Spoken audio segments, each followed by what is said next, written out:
अस्सलाम वालेकुम प्यारे बच्चों। आज मैं आपको सबक नंबर 3 कसी रुकनियाँ के मश्क 3 अशरे 2 करवाने जा रहा हूँ। जैसे कि आपने मेरे पिछले लेक्चर में देखा कि 3 अशरे 1 में हमने कसी रुकनियाँ कैसी होती हैं, उसकी किस्में क्या हैं, दो मुतगैर कसी रुकनी किसे कहते हैं, उनका दर्जा क्या होता है, ये सब पढ़ा था। आज हम उसके आगे मुताल्ला करेंगे। सबसे पहले हम देखते हैं 3/2 में सवाल नंबर 1 है, दिए हुए हरूफ का इस्तेमाल करके जवाबात लिखिए। आपको जो हरूफ दिए हैं आप उनका इस्तेमाल कीजिए और एक कसी रुकनी बनाइए, बस उससे हल नहीं करना है इसमें। जैसे कि पहला है, नांदतपुर गांव में ए दरख्त है। दरख्तों की तादाद हर साल 20 से बढ़ती है, तो 1 साल बाद इस गांव में कितने दरख्त हो जाएंगे। सवाल को इस तरह समझिए कि नांदतपुर गांव में फ़िलहाल आज की तारीख में ए दरख्त है। समझिए आज की तारीख में वहाँ पे 100 दरख्त है। अब हर साल 20 दरख्त बढ़ रहे हैं।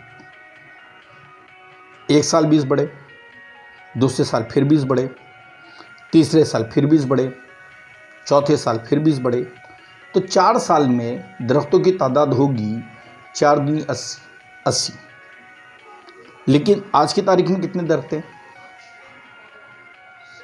100।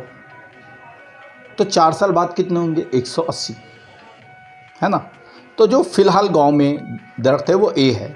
ए एक मुतगय्यर है जिसकी कीमत हमें मालूम नहीं है। 1 साल में दरख्तों की तादाद में 20 दरख्तों का इजाफा है, यानी हर साल 20 दरख्त बढ़ते हैं। बी भी मुतगय्यर है, क्या है हमें मालूम नहीं है।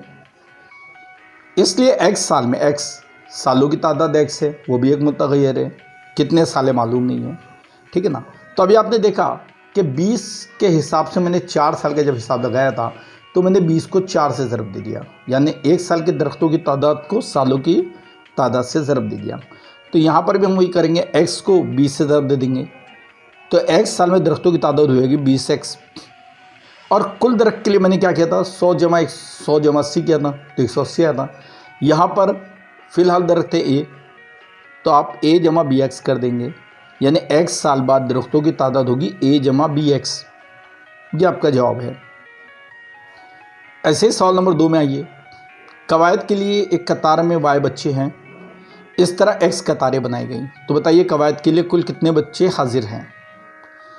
कतारों की तादाद, जो कतार लगाई गई, रोज़ बनाई गई, वो x है, और हर रो में y बच्चे। जैसे मिसाल ऐसा ले सकते हैं कि जब आप लोग पीटी के लिए मैदान में जाते हैं तो आपका टीचर जो है वो 4 कतारें बनाता है, और एक कतार में समझ लीजिए 7 बच्चे खड़े हैं।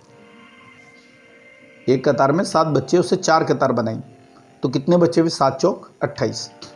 तो यहाँ पर आपको कतारों की तादाद x दी है, मुतगय्यर है, बच्चों की तादाद y दी है, वो भी मुतगय्यर है, तो कुल बच्चे क्या होंगे? x ज़रब y, यानी xy।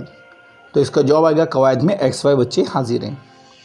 इसी तरह सवाल नंबर 3 देखिए। एक 2 हिंस अदद के इकाई और दहाई के हिंद से, मुकाम के हिंद से बिलतरतीब m और n है। इकाई का हिंस m है, तो उसकी मुकामी कीमत क्या होगी? ज़ाहिरी कीमत m है, मुकामी कीमत चूँकि वो इकाई है तो m को 1 से ज़रब देंगे m। दहाई का हिस्सा, यानी दहाई की ज़ाहिरी कीमत है n, तो उसकी मुकामी कीमत क्या होगी? चूँकि दहाई का, इसके लिए 10 से ज़रब देंगे 10n। और बनने वाले अदद के लिए हम क्या करते हैं, दोनों ज़ाहिरी कीमत को, यानी इकाई और दहाई दोनों की ज़ाहिरी कीमत को जमा कर देते हैं, यानी 10n जमा m, तो बनने वाला अदद होगा 10n जमा m। तो इस तरीके से ये 3 सवाल हो गए इसके। अब इसके दूसरे सवाल में आते हैं। दर्जा झेल कसी रुकनियों की जमा कीजिए। आपके सामने 2 कसी रुकनियाँ हैं, दोनों को जमा करना है।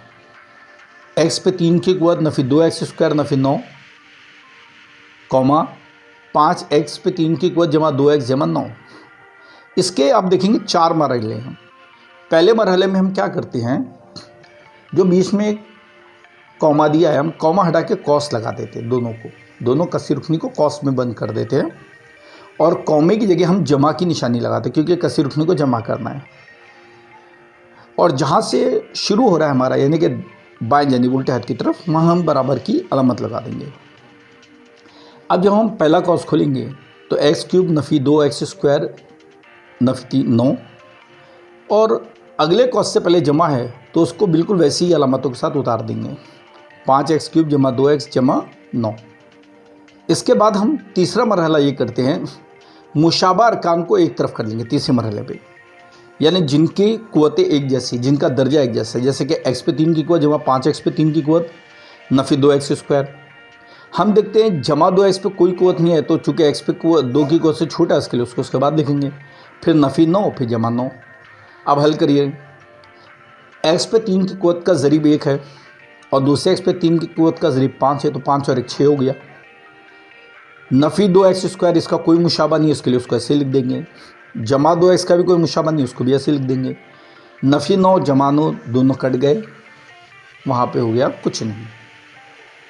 तो आपका जवाब आएगा 6x पे 3 की कुव्वत नफ़ी 2x² जमा 2x। अब अगला दूसरा सवाल है, नफ़ी 7m पे 4 की कुव्वत जमा 5m पे 3 की कुव्वत जमा जज़र 2, कॉमा 5m पे 4 की कुव्वत नफ़ी 3m पे 3 की कुव्वत जमा 2m पे 2 की कुव्वत जमा 3m नफ़ी 6। अब इसको हल करना है। पहला मरहला, बेस से कॉमा हटाइए, जमा की अलामत और दोनों कसे रुखने को कॉस में लिखिए।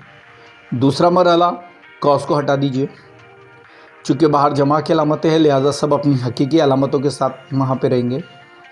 तीसरा मरहला, मुशाबा अरकान को यकजा कीजिए, नफ़ी 7m पे 4 की कुव्वत उसके पीछे जमा 5m पे 4 की कुव्वत, फिर जमा 5m पे 3 की कुव्वत उसके पीछे नफ़ी 3m पे 3 की कुव्वत, फिर जमा 2m पे 2 की कुव्वत, फिर जमा 3m, फिर जज़र 2, फिर नफ़ी 6। ठीक है, ये मुशाबा अरकान भी है और तरतीब में भी है। अब देखेंगे m पे 4 की कुव्वत का ज़रीब है नफ़ी 4 नफ़ी 7 और दूसरे का ज़रीब है 5, तो नफ़ी 7 में से जमा 5 गए तो नफ़ी 2 बचा। इसी तरह m पे 3 की कुव्वत में एक का ज़रीब जमा 5 है, एक का नफ़ी 3 है, 5 में से 3 गया जमा 2, m पे 3 की कुव्वत। फिर m² का कोई मुशाबा अरकान नहीं है, तो इसके लिए जमा 2m² जमा 3m जज़र 2 नफ़ी जज़र 3। अब जवाब आपका देखेंगे, नफ़ी 2m पे 4 की कुव्वत जमा 2m पे 3 की कुव्वत जमा 2m² जमा 3m नफ़ी 6 जमा जज़र 2। इसी तरह जब हम तीसरे सवाल पे आते हैं तो हम देखते 2y² जमा 7y जमा 5 एक कसी रुकनी, 3y जमा 9 दूसरी कसी रुकनी, 3y² नफ़ी 4y नफ़ी 3 तीसरी कसी रुकनी, 3 कसी रुकनी है। जब हम हल करेंगे तो हम क्या करेंगे, तीनों कसी रुकनी को कॉसेन में लिखेंगे और बीच में जमा की अलामत लगाएंगे, पहला मरहला। दूसरे मरहले पे हम क्या करेंगे, कॉसेन को हटा देंगे और जो अलामतें हैं उनको बिल्कुल वही अलामतें लिखेंगे। क्यों? क्योंकि जमा का अमल है।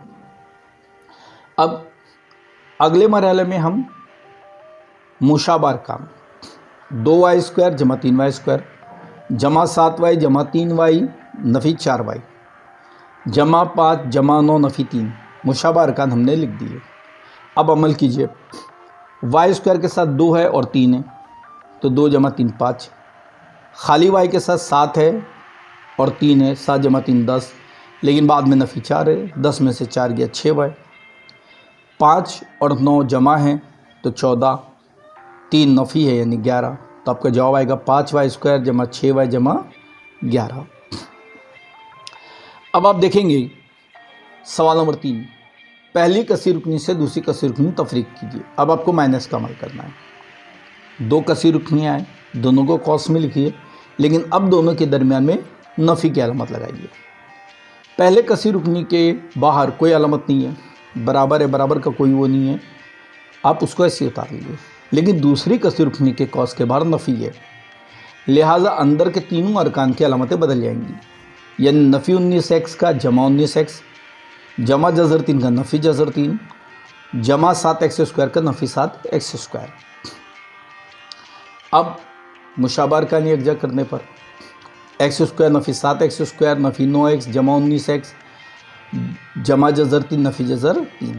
अब x² में देखिए, पहले का ज़रीब 1 है, दूसरे का नफ़ी 7 है, नफ़ी 7 में से 1 गया तो नफ़ी 6 बचा, नफ़ी 9x जमा 19x, 19 में से 9 गया 10x, जमा जजरती नफ़ी जजरती कट गए, जवाब आएगा नफ़ी 6x² जमा 10x।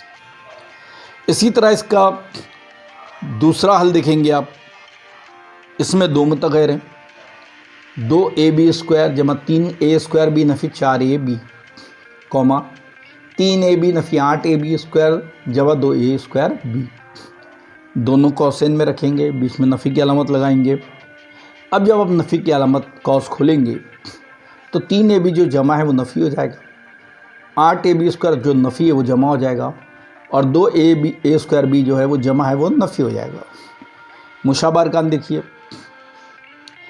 पहले 3a² लीजिए, उसके पीछे नफ़ी 2ab² लीजिए, फिर नफ़ी 7ab लीजिए, उसके बाद नफ़ी 3ab लीजिए, फिर जमा 2ab² लीजिए, फिर जमा 8ab² लीजिए। हम देखते a² b का ज़रीब 3 है और यहाँ नफ़ी 2 है, तो 3 में से 2 गया 1। ab का एक ज़रीब नफ़ी 4 है, दूसरा ज़रीब नफ़ी 3 है, तो नफ़ी 4 नफ़ी 3 नफ़ी 7ab, 8ab² और 2ab² यानी कि 10ab²। तो ये हमारा जवाब होगा a² b नफ़ी 7ab जमा 10ab²। तो इस तरीके से 5.2 के हमने 3 सवाल हल किए हैं, उनके ज़िमनी सवालात हल किए। इससे पहले मैंने आपको ऑनलाइन लेक्चर में भी ये सवालात करके दिखाए हैं। उम्मीद है आपको समझा होगा। अगर कोई प्रॉब्लम आपको लगती है तो इंशाल्लाह नेक्स्ट लेक्चर जो हम लोग ऑनलाइन देंगे, आप उसमें अपनी क्यूरीज, अपनी प्रॉब्लम्स पूछ सकते हैं, या उससे पहले अगर आप चाहें तो मुझे व्हाट्सएप पे भी कॉल करके पूछ सकते हैं। चलिए, अल्लाह हाफ़िज़। कॉपियाँ मुकम्मल कीजिए।